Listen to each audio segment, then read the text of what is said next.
Bonjour tout le monde, bonjour à toutes et à tous. Bienvenue dans cette nouvelle interview.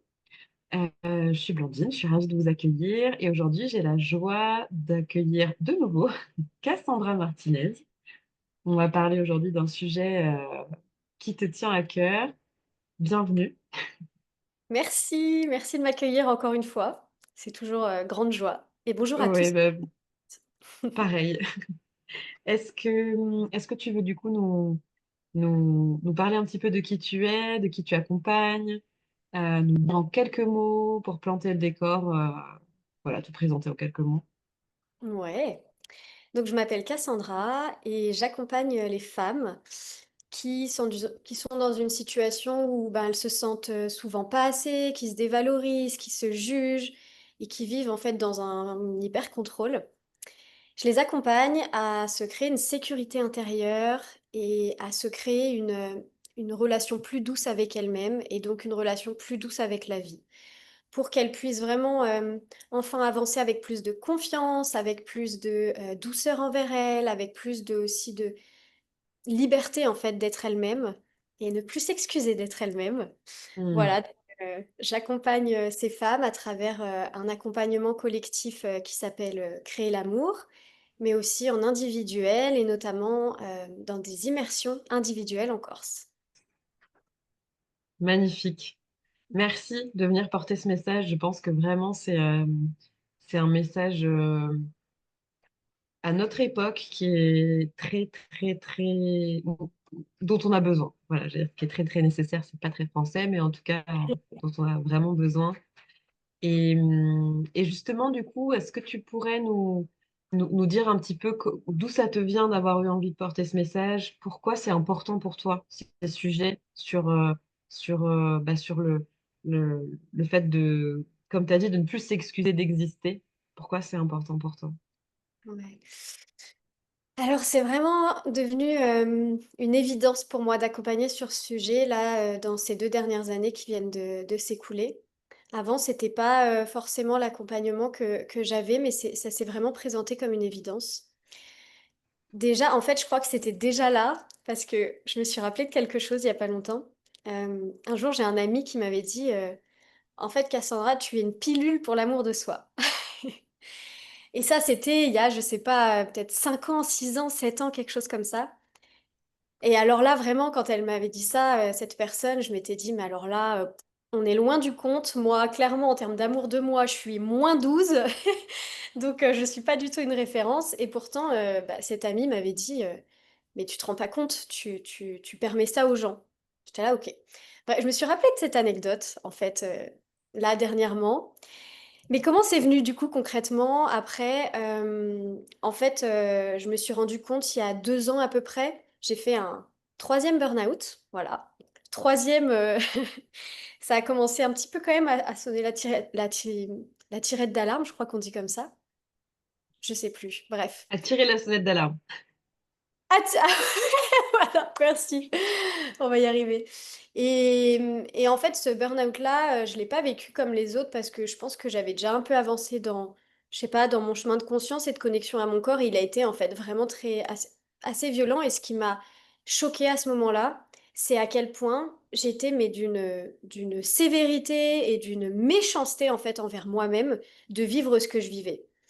C'était mais d'une franchement d'une violence et je voyais ça et je voyais à quel point j'arrivais pas en fait à faire autrement, bah, que me juger, de pas accepter de pas être en pleine capacité parce que quand on est en burn-out, on n'est pas en pleine capacité, et en fait je m'en voulais tellement et je me suis rendu compte que le plus dur n'était même pas ce que je vivais finalement, le burn-out, mais c'était tout ce jugement que j'avais et tout ce que je pouvais m'envoyer et qui me maintenait et en fait qui m'empêchait vraiment de pouvoir, bah, déjà trouver des solutions ou juste m'accueillir dans ce que je vivais et ça a été assez flagrant en fait pour moi et je me suis dit: «Mais depuis combien de temps je vis comme ça?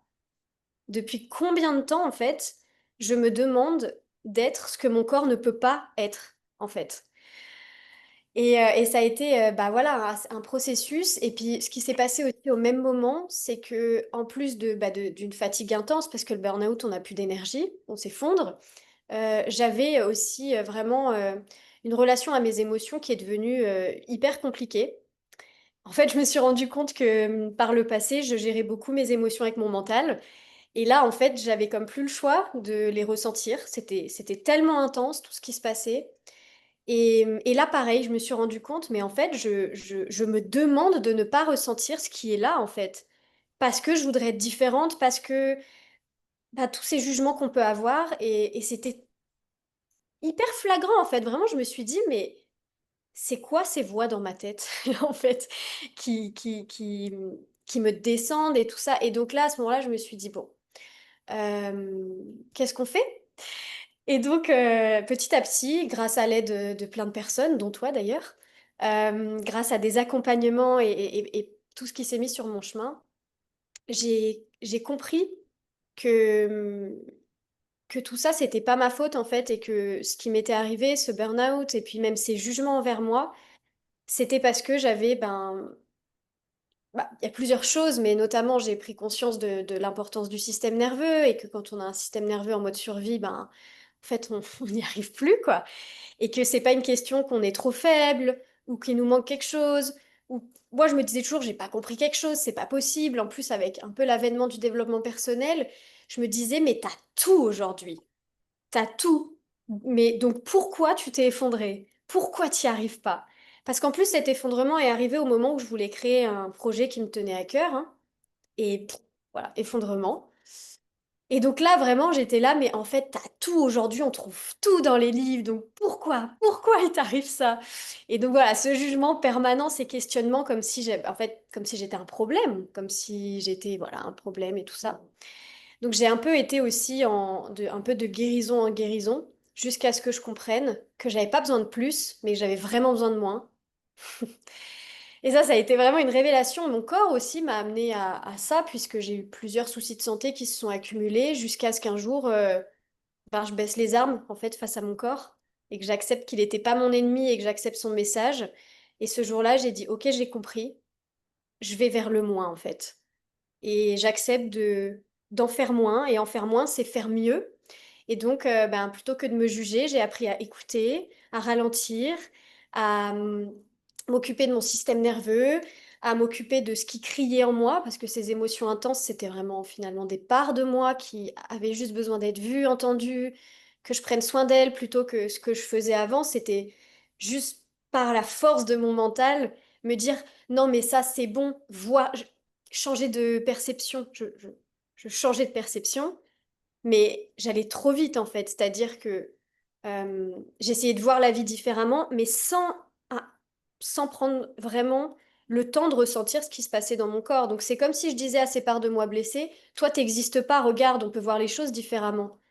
Mais en fait, ces parts, elles souffrent et elles ont besoin d'être vues, d'être entendues.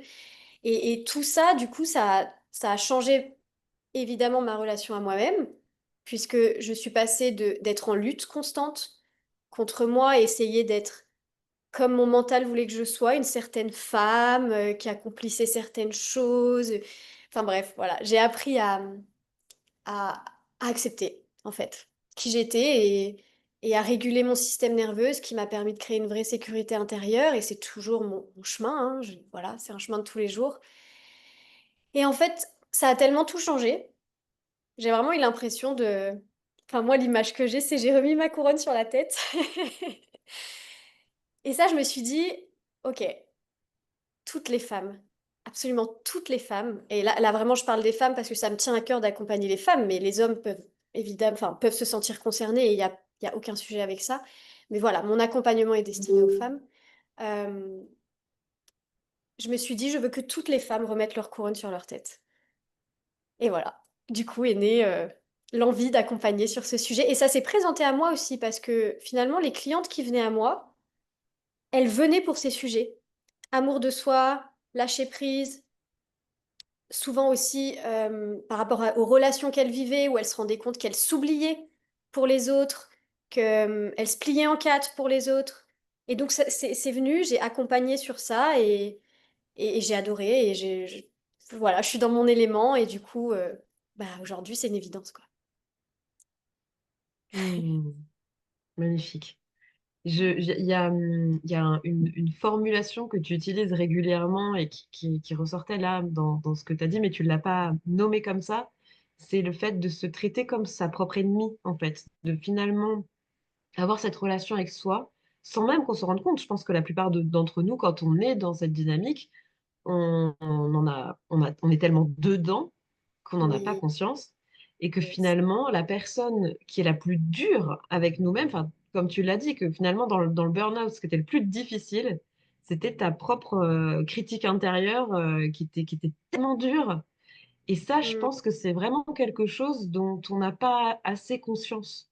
Tu vois, le fait qu'il y a les difficultés extérieures dans la vie, mais que on est, on est tellement habitué, tellement conditionné quelque part à s'en rajouter des couches, quoi, avec tous les jugements, avec toutes les attentes qu'on se colle à soi-même, comme tu disais, je devrais être capable de ça, je devrais avoir ce rythme-là, être capable de produire tant, ou être capable de mettre tout ça dans ma journée, de m'occuper de absolument tout et de gérer au top partout. Et en fait, on devient un vrai bourreau pour soi, quoi, en fait. exactement, c'est vraiment ça. On a une relation ennemi-ennemi avec soi-même et on s'en demande tellement et en fait on est dans une vie où on veut tout contrôler pour éviter de ressentir des émotions qui sont trop dures à ressentir. Et donc, même notre critique intérieure, en fait, finalement, elle est notre allié là-dedans. En fait, du coup, elle est devenue notre protection. Elle nous pousse à faire plus, être plus comme ça, etc. Parce que si on ferait pas ça, mais qu'est-ce qu'on pourrait ressentir, par exemple, si on réussissait pas ce projet, si on prouvait pas ça à telle personne, ou si on disait non à cette personne. Enfin, si on rentre pas dans les cases. Et en fait, ces émotions qu'on a finalement, que inconsciemment, on cherche à éviter à tout prix, parce qu'en fait, on n'a pas assez de sécurité intérieure pour les ressentir. Parce qu'on ne nous a pas appris à créer une sécurité intérieure à l'intérieur de nous.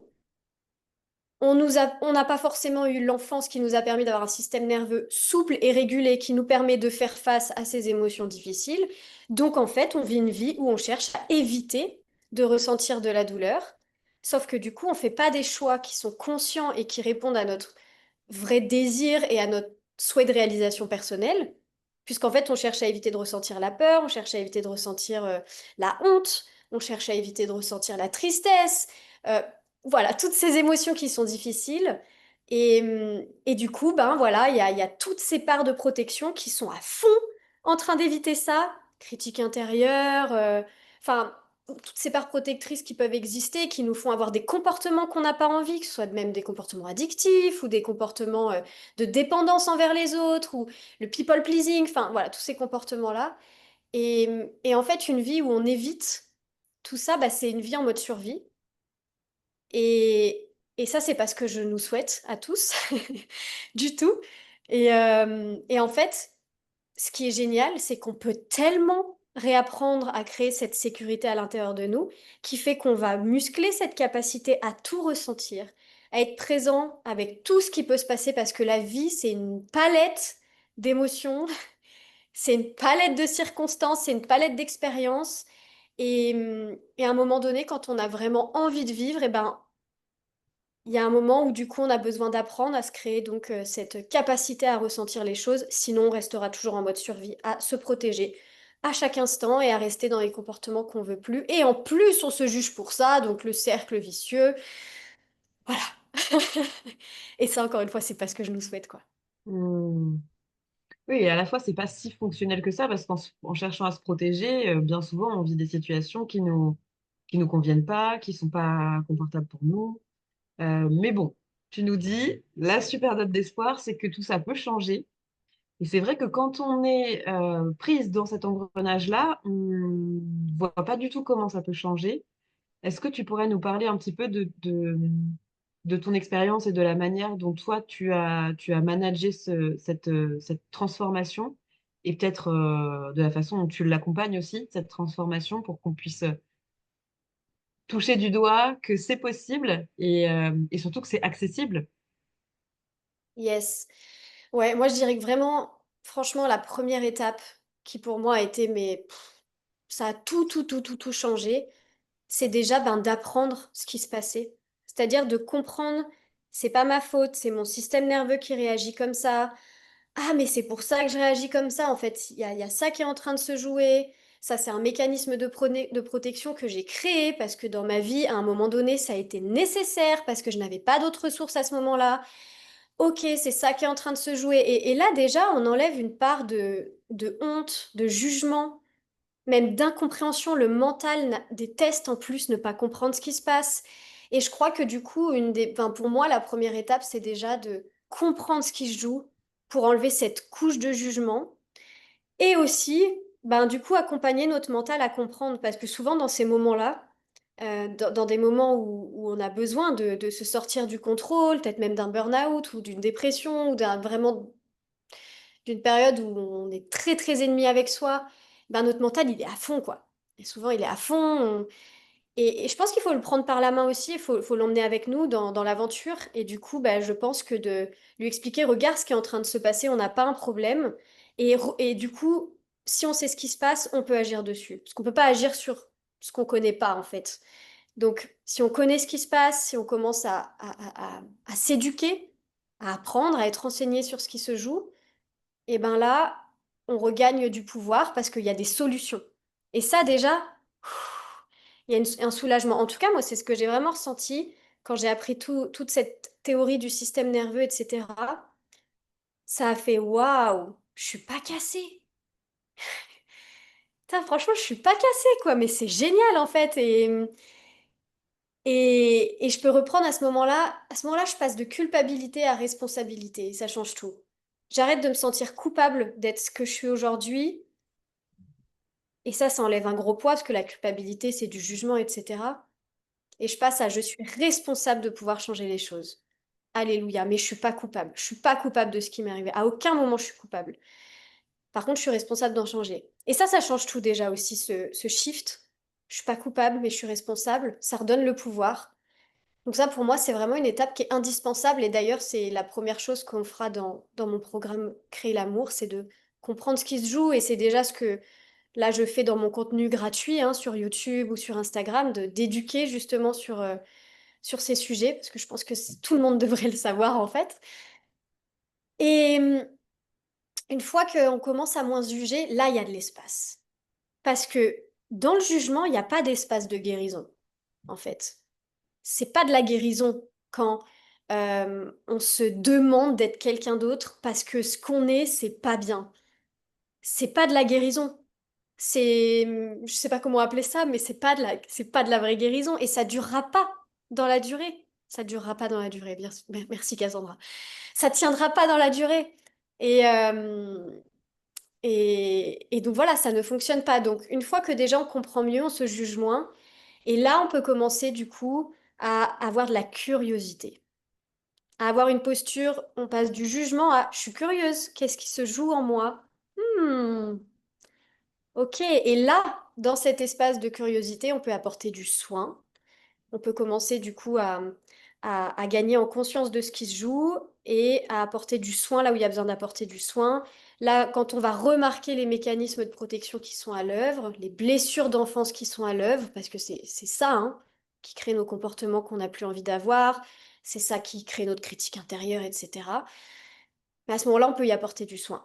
Parce qu'on ne peut pas entrer en contact avec les parts de nous blessés si on rentre en force, en mode toi je te veux plus, toi tu me saoules, toi t'as pas à être là, toi. Non, ça marche pas. C'est comme si on invite quelqu'un et puis on lui dit viens, on va discuter parce que je veux te changer. Alors, je pense que la personne va dire bah non en fait. Je crois pas, non. Donc voilà. Du coup, c'est d'abord on remet de la sécurité en apprenant à moins se juger. Et après, on peut recréer cette connexion à soi dans un espace de curiosité et même de compassion hein, qu'on finit par atteindre au bout d'un moment. Après cet espace de curiosité, on arrive à un espace de compassion qu'on prend le temps de créer, pas à pas, parce qu'il faut de la sécurité dans le corps pour pouvoir créer cet espace de curiosité et de compassion. Hein. C'est pas je décide, je claque des doigts et ça fonctionne, parce que nos parts protectrices, elles sont fortes. Nos mécanismes de protection, ils sont forts. Et s'il n'y a pas assez de sécurité, si notre corps se sent en danger à l'idée de faire ce travail, il ne le fera pas et il gagnera toujours. Donc on y va en respect aussi de notre système et de notre rythme, et on n'y va pas en force. Et ça demande une séquence, j'appelle ça une séquence, mais ça demande un pas à pas qui est quand même précis. C'est on met de la sécurité. Ensuite, du coup, on a la possibilité de créer une nouvelle relation avec nous-mêmes. Et ensuite, du coup, on récupère notre capacité de choix, on récupère notre couronne, notre capacité à poser des limites, à dépasser nos peurs, parce qu'on n'y va plus en force et parce que notre système va avec nous, parce qu'il se sent enfin en sécurité, parce qu'on a fait tout ce qu'on a fait avant. Voilà. Dis-moi si c'est clair, ce que je dis là. Oui, ça me paraît très très clair et ce que je trouve assez précieux là dans ce que tu partages, c'est vraiment aussi la notion que euh, c'est pas parce qu'on a compris des principes mentalement que ça suffit. Donc, comme tu as dit, je pense que par contre, enfin, je te rejoins complètement sur le fait que c'est important d'engager notre cerveau, d'engager notre mental dans le processus, parce que si lui comprend pas, il va nous empêcher de faire, il va s'opposer. Mais en tout cas, cette étape-là ne suffit pas. Elle permet d'ouvrir les portes. Et après, je trouve ça vraiment important, ce que tu partages, ce que tu rappelles, c'est que vraiment, il y a ce temps euh, d'intégration en profondeur dans le corps qui est hyper important. Et c'est là aujourd'hui où parfois je pense que il peut y avoir peut-être pas mal de déception ou de comment dire de frustration parce que le système nerveux c'est quand même un sujet qui commence à être de plus en plus populaire, on va dire, qu'on voit un peu partout sur les réseaux, etc. Mais on voit aussi beaucoup de trucs qui nous parlent de ça un peu sur un mode baguette magique où viens dans mon programme en 21 jours, on régule ton système nerveux. Voilà. Et là, on passe complètement à côté de cette vérité que, en fait, réguler son système nerveux, c'est probablement le chemin de plusieurs années, si ce n'est d'une vie. Mm, Et c'est un chemin d'apprentissage comment je pourrais. Moi, ce qui me vient là quand je t'écoute, tu sais, le fait de collaborer avec ces différentes parts, j'ai l'impression qu'on reprend cette place de médiateur et de fédérateur, de leader d'une certaine manière, dans le sens où on est là pour fédérer les différents aspects de nous qui, quand on est dans notre fonctionnement de survie et pas conscient, bah, c'est des aspects de nous qui parfois se tapent un peu dessus, ou en tout cas tirent dans des directions différentes, parfois s'ignorent cordialement. Enfin, voilà, c'est un peu le bazar dans tout ça. Et que du coup, nous, en refaisant ce chemin, c'est un peu comme je trouve, entre guillemets, une chasse au trésor. Enfin, tu sais, ce processus d'aller d'indice en indice. Euh, où on va découvrir différentes parts de soi et d'avoir cette démarche où pour chacune, on va faire en sorte de recréer de la sécurité pour qu'elle se mm, sente libre et sécure pour dire ce dont elle a besoin et que du coup, on prend ça en compte. C'est comme si à chaque fois, hop, on la ramenait, tu vois, tchac, tchac, et au fur et à mesure, on se réunifie avec soi-même. Et comme tu disais, ça se décide pas. Il suffit pas de se dire, allez, enfin, c'est la première étape, bien sûr. Et après, il y a tout ce processus-là. Et après, ce que je trouve qui donne de l'espoir, c'est que du coup, comme je disais, on peut être un petit peu parfois découragé devant le temps que ça prend. En tout cas, se dire que c'est décourageant. Mais mm, ce que je trouve vraiment beau, c'est que comme tu disais, une fois qu'on a remis la couronne, en fait, c'est une posture. C'est une posture qu'on apprend à entretenir avec soi-même. Et même si je sais pas si un jour on guérit de tout, mm. on sait pas, tu vois, voilà. Vaste Mais on n'a pas besoin finalement d'avoir guéri de tout pour avoir cette posture avec sa couronne là de reine de son royaume intérieur et qui du coup apprend à être une bonne reine pour toutes ces parts de soi. Et c'est ça que je trouve vraiment beau et vraiment précieux dans ce que tu partages, dans ce que tu permets dans ton accompagnement. Et bon, en tout cas, je suis tellement d'accord qu'on devrait tous apprendre à faire ça. Euh, Parce que pour moi, c'est la clé de devenir un humain, comme tu as dit, libre d'être en vie, libre de faire des choix, et du coup, quelque part, d'être un humain pleinement humain, quoi. Tu vois, qui n'est pas un automate drivé par des peurs, des blessures, voilà. Donc, Exactement. Et franchement, je te remercie d'avoir rebondi sur le sujet du corps. Vraiment merci parce que c'est tellement important. Euh, le chemin vers l'amour de soi et le lâcher prise, c'est pas un chemin qui se parcourt dans la tête. Clairement, c'est un chemin qui se ressent dans le corps. La tête, juste on la met pas de côté parce que c'est vrai qu'on entend souvent mets ton mental de côté, mets ton mental de côté. Moi, quand on me dit ça, je réponds bah en fait je peux pas. Ok? Donc moi ce que je prône, c'est en fait il n'est pas à proscrire notre mental parce que de toute façon si on n'en a pas, on n'est plus sur cette terre. Donc bon, on en a quand même besoin. Et c'est plus l'idée de juste de le remettre à sa place en tant que notre serviteur. Voilà. Parce que c'est ça, la base. Donc, voilà, et on va apprendre à lui redonner sa juste place. Mais le corps, du coup, le corps. Euh, je sais pas, cet exemple, j'aime bien illustrer avec l'exemple que je vais donner, mais tu vois, j'imagine que toi aussi, ça t'est déjà arrivé. Tu sais quelque chose, tu sais par exemple que tu devrais pas agir comme ça, tu sais que, tu sais quoi, que tu devrais pas agir comme ça, mais tu le fais quand même, tu vois. Et pourtant, tu connais la théorie, mais non, mais faut pardonner, par exemple. Tu vois, je prends un exemple, tiens. Mais non, mais tu sais bien que ça n'a rien à voir avec toi et que tu peux pardonner. Enfin, tu vois, la théorie, on l'a tous, entre guillemets. Je pense qu'à ce... Bon, en tout cas, on en a beaucoup. C'est à l'époque, là, dans laquelle on vit, on en a beaucoup. Mais pour autant, on voit bien que parfois, on a beau avoir lu tous les livres qu'on veut, etc. On agit toujours comme avant, dans notre schéma qu'on veut plus, etc. Et du coup, euh, l'exemple que j'aime bien donner, c'est en fait, si toi, adulte, t'as compris des choses, c'est déjà génial. Mais c'est pas toi qui as besoin de tout comprendre. C'est-à-dire que si ta blessure, ce schéma, il a pris racine quand tu avais 12 ans, par exemple, parce que tu as vécu une certaine situation qui a fait que tu as créé à ce moment-là un mécanisme de protection, parce que l'émotion était trop forte, parce que tu as vécu quelque chose qui était trop dur, tu n'avais pas de soutien, des choses, enfin voilà, c'est la part de toi qui a 12 ans qui a besoin aussi de recevoir cette information que toi, tu as intégrée en tant qu'adulte, mais tu es adulte. Donc, c'est normal que tu intègres les théories, etc. C'est facile. Mais la part de toi qui a créé ce comportement de base, elle n'a pas cette info encore. Elle est restée coincée dans le passé. Et elle est toujours, comme on dit d'ailleurs dans cette théorie des parts de soi, elle est figée, elle est congelée, voilà, elle est gelée dans le passé. Et du coup, qu'est-ce qu'on fait? Qu'est-ce qu'on va faire dans le programme? C'est qu'on va aller entrer en contact avec vraiment la source, enfin les parts de nous qui sont à la source des schémas qui peuvent nous peser aujourd'hui et nous limiter dans notre réalisation. Et on va mettre à jour le système et on va mettre du soin là où il y a besoin de mettre du soin pour que ces parts ne prennent plus le volant quand des situations se présentent et qu'elles sont activées. Euh, et donc c'est pour ça que ça se passe pas dans la tête et que ça se passe dans le corps, parce que entrer en contact avec ces parts gelées, ces parts blessées, et ben ça se fait avec le corps.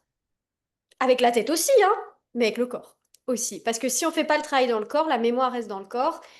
Et en fait, on fait le travail aussi avec le subconscient, avec le système nerveux. Quand on dit qu'on fait le travail avec le corps, c'est qu'on fait le travail avec le subconscient et le système nerveux. Que ce soit peut-être un peu moins abstrait. Voilà. Mais du coup, c'est tellement important, donc merci d'avoir rebondi sur ça. Et il y avait autre chose que tu as dit que je voulais rebondir, mais là, je ne sais plus ce que c'était. pour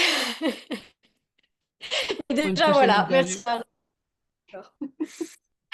Voilà. Super, mais merci beaucoup. Et c'est vrai que le système nerveux, il est dans tout notre corps, donc du coup, voilà pourquoi aussi, ouais, ça se passe là. Est-ce que tu voudrais nous parler un petit peu de ce programme, Créer l'amour, et du coup, comment ça se passe, voilà, comment ça se passe si on se reconnaît dans ce qu'on a échangé toutes les deux, dans cette situation, et qu'on se dit que bah, maintenant, on est prête en fait à se donner cet acte d'amour, de s'engager sur un chemin de partenariat avec soi-même où on se tient la main pour aller remettre sa couronne et qu'on a envie d'être accompagné par toi. Comment ça se passe? À quoi ça ressemble ce programme? Voilà, est-ce que tu peux nous en parler un petit peu? Oui, avec plaisir. Alors, c'est un programme d'accompagnement du coup collectif. Donc, on sera un groupe de femmes. Et c'est un programme sur 3 mois. 3 mois parce que on va suivre 3 étapes. La première étape, qu'on va suivre, c'est de se recréer justement une sécurité intérieure dans le corps, une sécurité intérieure solide.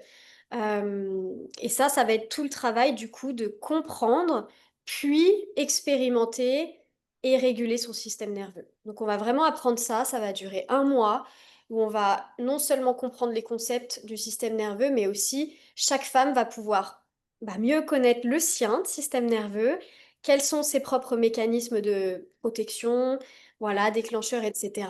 Et comment ramener le système nerveux à la sécurité, parce que sans cette étape-là, on continue pas la suite en fait. Donc, on va poser les fondations, on va créer un cocon intérieur en remettant de la sécurité, en réapprenant à retrouver la sécurité, que ce soit dans notre quotidien, retrouver la sécurité dans le quotidien pour se sentir plus apaisé au quotidien, plus ancré, plus le mot que j'ai, c'est ouais, plus ancré et plus en capacité de répondre aux situations plutôt que de réagir.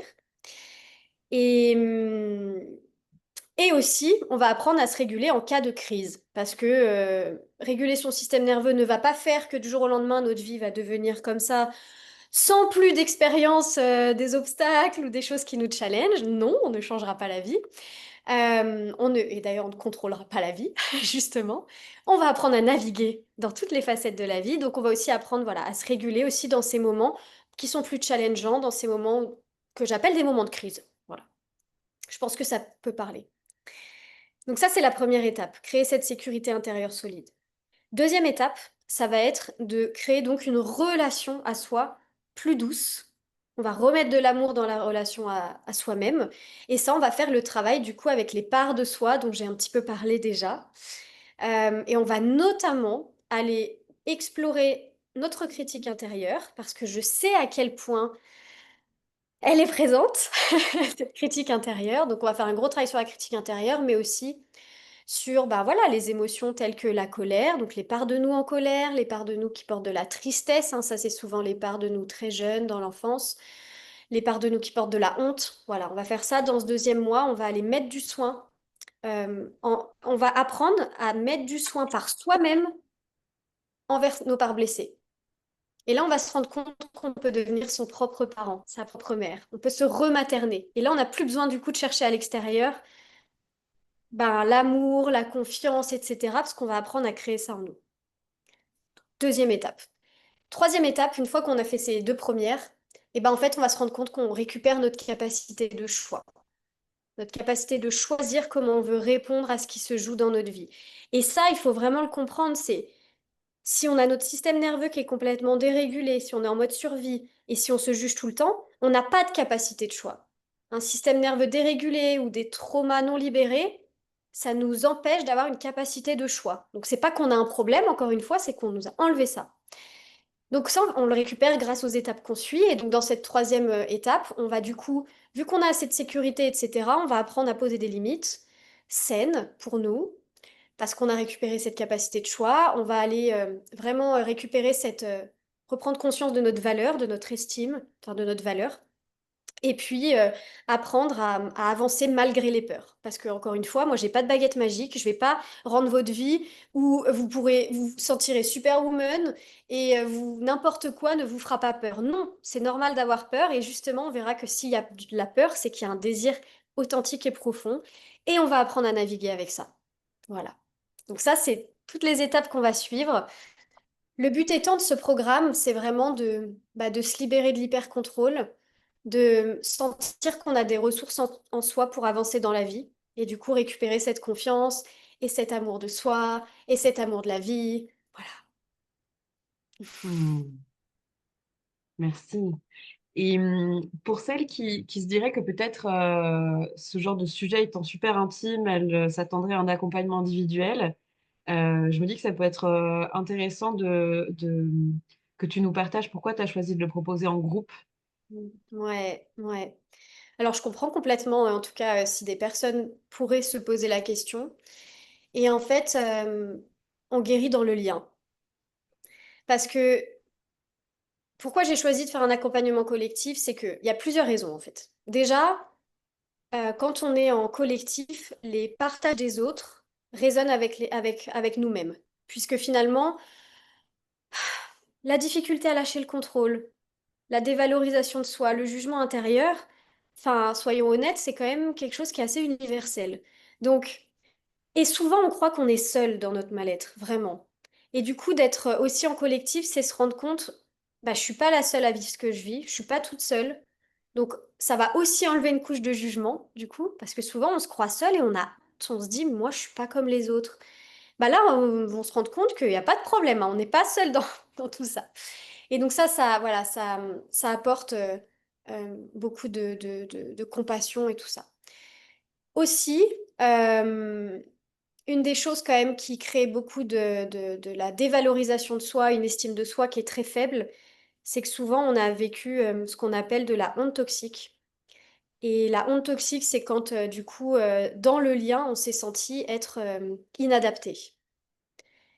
Et ce genre de blessure se guérit dans le lien, puisque elle est née dans le lien, elle se guérit dans le lien. Donc ça, c'est aussi une des raisons pour lesquelles être en lien et se rendre compte que euh, ben, je peux faire ça sans être jugée, d'avoir un cadre bienveillant, un cadre de non-jugement, parce qu'évidemment, ce sera le cadre de ce programme, d'être dans un espace où je peux exprimer ce que j'ai vécu et être accueillie, être vue dans ce que j'ai vécu, ben ça, en fait, c'est d'une guérison immense, absolument immense. Donc, aussi pour cette raison que j'ai choisi le collectif. Et, et voilà, il y aura aussi possibilité de toute façon de travailler en individuel avec moi en complément du travail en collectif, si jamais il y en a qui ont besoin.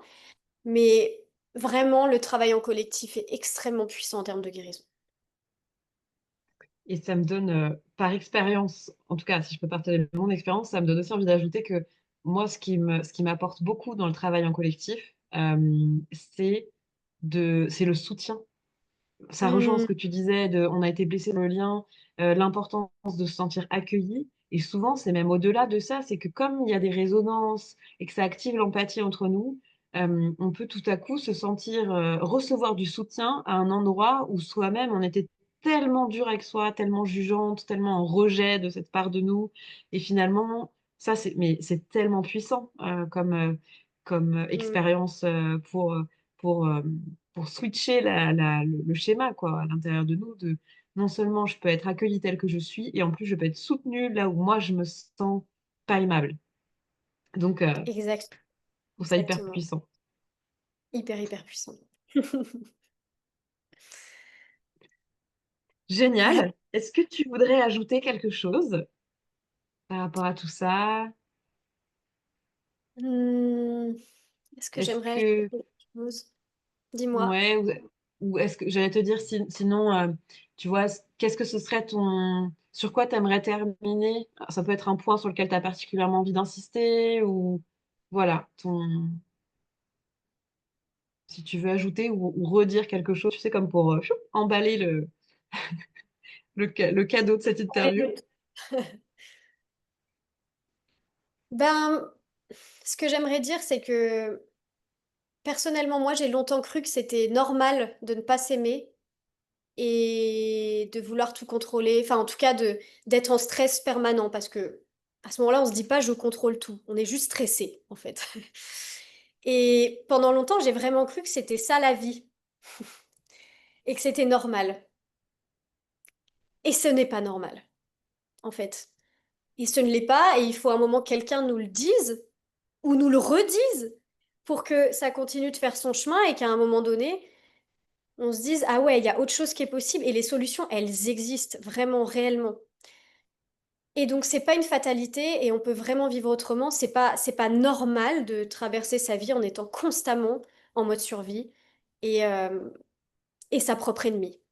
C'est pas une fatalité, il y a des solutions. Donc ça, c'est vraiment ce que j'aimerais partager. Et puis franchement, en faisant ce travail pour nous, ben vraiment, on fait le travail pour toutes les générations d'après. Mm. Et ça, c'est vraiment quelque chose qui me tient à cœur. Enfin, voilà, c'est très personnel, mais moi, mon premier moteur dans ce chemin, qui n'est pas toujours confortable, parce que ça demande de changer des schémas, etc. Ben moi, je me dis, je transmettrai autre chose à mes enfants. si moi déjà, je me crée une sécurité intérieure solide et une relation à moi qui est douce, je vais leur transmettre ça et je vais leur donner ce modèle-là. Et franchement, c'est pas du luxe. C'est pas du luxe. Et j'ai tellement envie de leur offrir ça. Et globalement, imaginez un monde où les gens sont plus en mode survie, un monde où les gens se sentent libres d'être eux-mêmes en respect des autres, un monde où les gens savent être en lien, un monde où les gens euh, sont pas constamment en train d'être stressés. Enfin, juste, si on s'imagine juste quelques secondes un monde comme ça, enfin, ben voilà, je pense qu'on a tous envie de ça aussi. Donc, c'est même pas juste, c'est pour soi, évidemment. Évidemment que c'est pour soi. Mais ça rayonne tellement et ça a une telle influence aussi sur le monde que, bah, voilà. Si aujourd'hui, parfois, on n'a pas assez de, justement, d'amour de soi presque pour faire les choses pour nous. Moi, dans ces moments-là, je me disais, je le fais pour mes futurs enfants. Peut-être que ça résonnera avec certaines femmes, donc je le partage en tout cas. Voilà.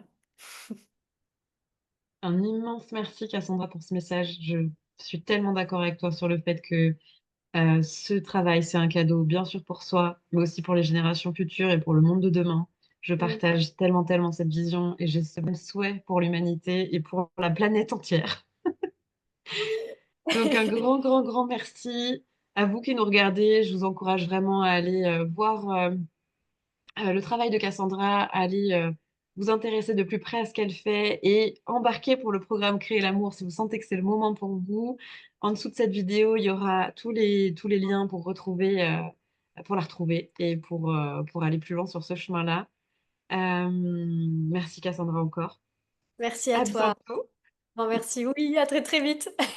Prenez soin de vous. Ouais, prenez soin de vous. Ah, un petit PS. Ouais. PS, il est très urgent de s'aimer. Voilà. Merci. On À va bientôt. s'arrêter là-dessus. Ciao, ciao.